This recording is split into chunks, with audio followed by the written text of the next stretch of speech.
Hey, I'm Rob Greenfield. Welcome to my tiny house in Orlando, Florida. This tiny house is 100 square feet. I built it for under $1,500, all using about 99% repurposed and secondhand materials, while creating just about 30 pounds of trash. So today, I'm going to give you a tour of my simple, sustainable life and show you my homestead.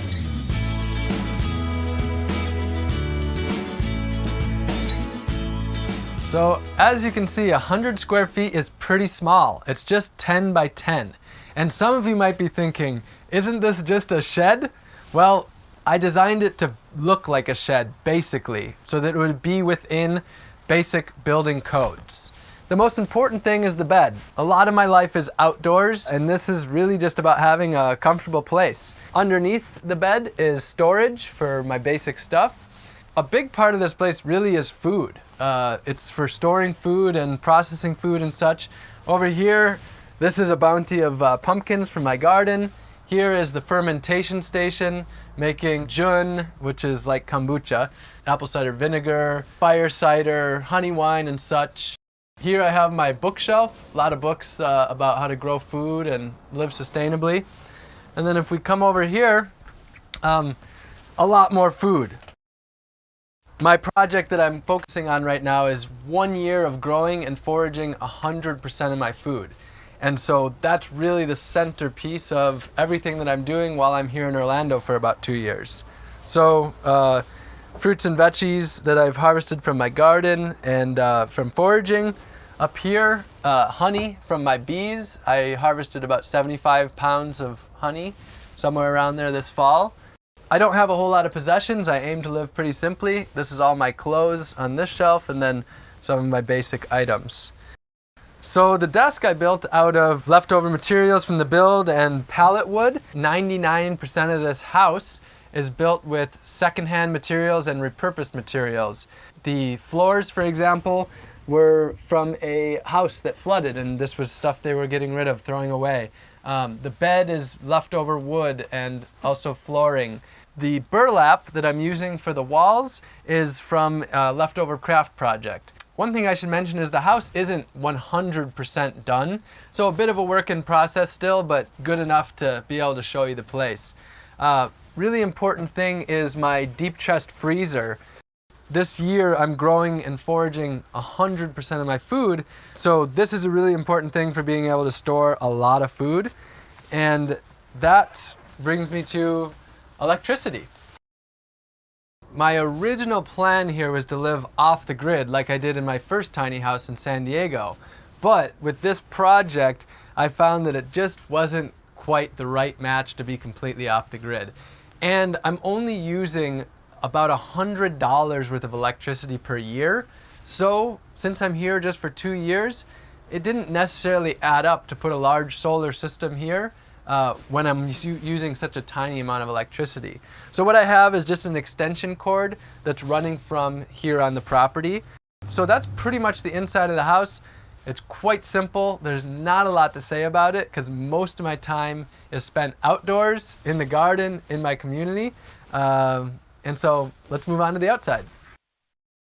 I really like having an outdoor kitchen because I enjoy being outside, and also when I spill things on the ground, they just soak right in, which means a lot less cleanup.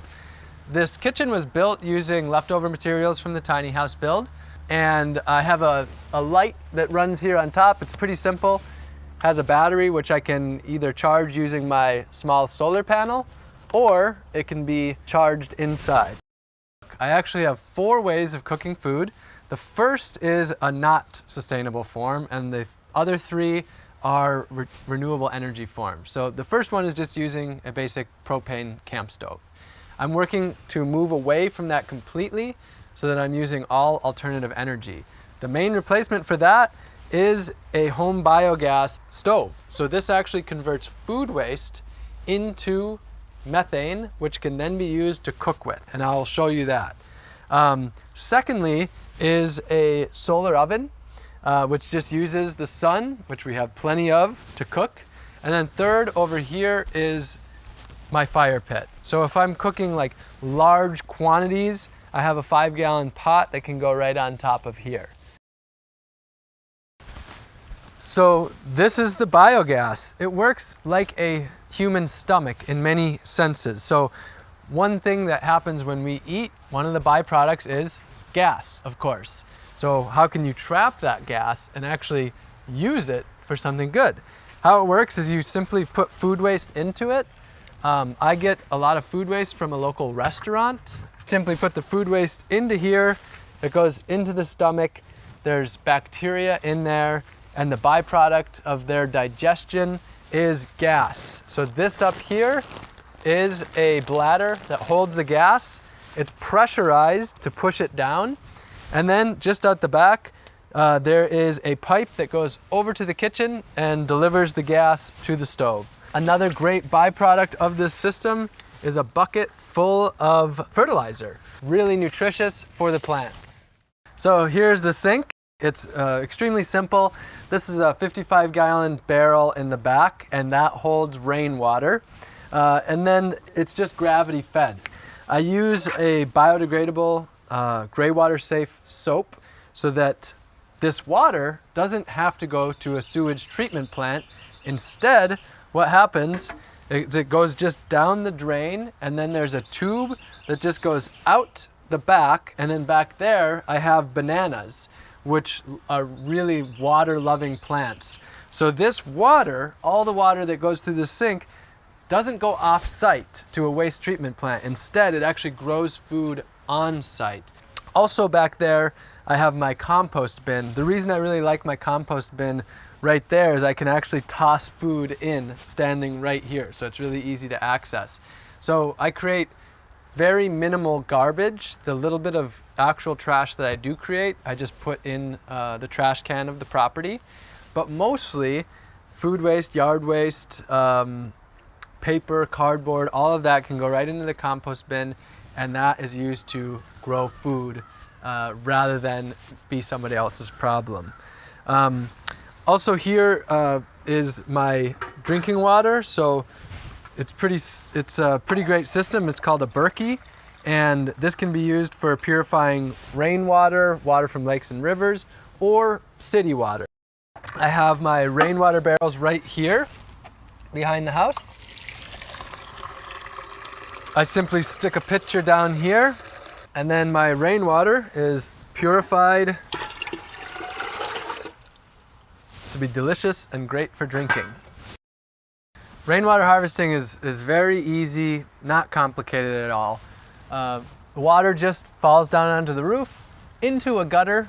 Instead of having a downspout, I have a rain chain.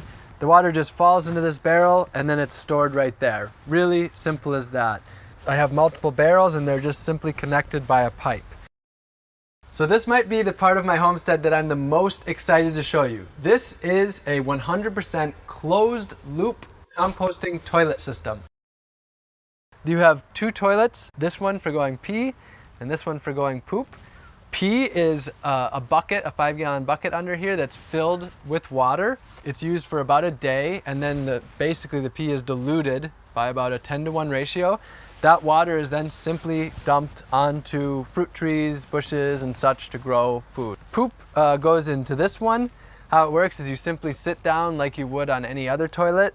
After you go, instead of flushing, you simply add sawdust to cover it up, and it's amazing that all you need to do is cover it up, and then there's no smell.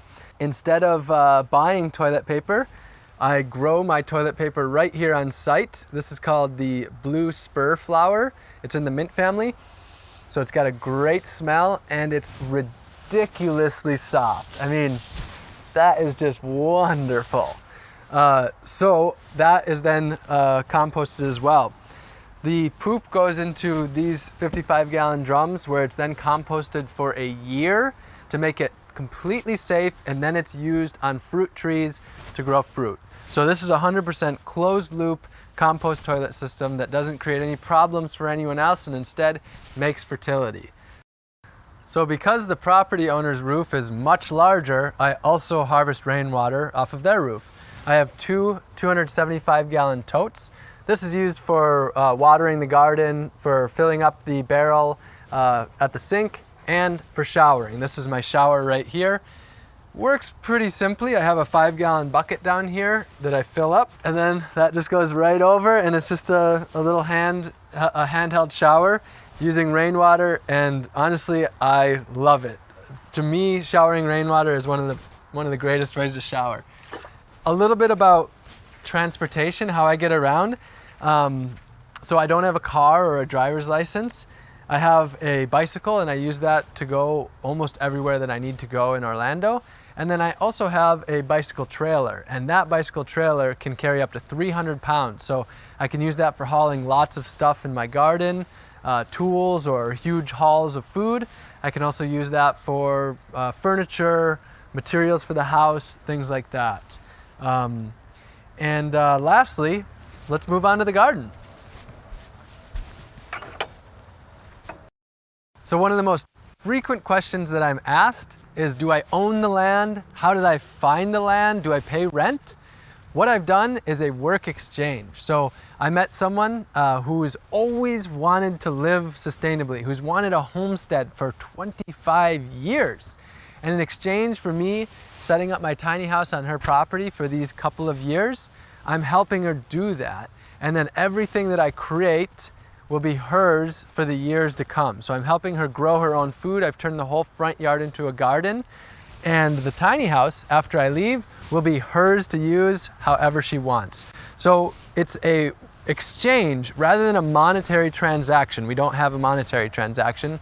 Instead, it's how can we work together to meet each other's needs? And that's what my life is all about.